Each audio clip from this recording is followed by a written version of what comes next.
తాజాగా పురవార్డుల రిజర్వేషన్లు ప్రకటించడంతో ఆశావహులు అప్పటి వరకు వేసుకున్న వ్యూహాలను మార్చి విజయం సాధించడం కోసం నూతన ప్రయత్నాలు చేస్తున్నారు. వారు గెలవగలిగే సమీప వార్డులపై దృష్టి పెడుతున్నారు. మహిళా రిజర్వేషన్లు అధికంగా ఉండడంతో వారి భార్యలను పోటీలో దించేందుకు మంతనాలు సన్నాహాలు చేస్తున్నట్లు సమాచారం.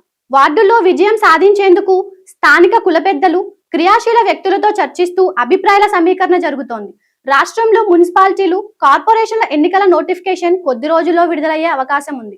116 మున్సిపాలిటీలు, 7 కార్పొరేషన్ల ఎన్నికలకు రాష్ట్ర ప్రభుత్వం ఎస్ఈసి కసరత్తు చేస్తోన్నాయి. మున్సిపాలిటీలు, కార్పొరేషన్ల వార్డుల విభజనతో పాటు రిజర్వేషన్ల ప్రక్రియ పూర్తి చేసి కేబినెట్ ఆమోదంతో పురపాలక శాఖ ఎస్ఈసికి సమర్పించింది. ఎన్నికలపై ప్రభుత్వ సన్నద్ధత తెలుపుతూ పురపాలక శాఖ ముఖ్య కార్యదర్శి శ్రీదేవి రాష్ట్ర ఎన్నికల సంఘానికి లేఖ రాశారు. ప్రభుత్వపరమైన ప్రక్రియ పూర్తి కావడంతో రాష్ట్ర ఎన్నికల సంఘం ముమ్మర ఏర్పాట్లు చేస్తోంది.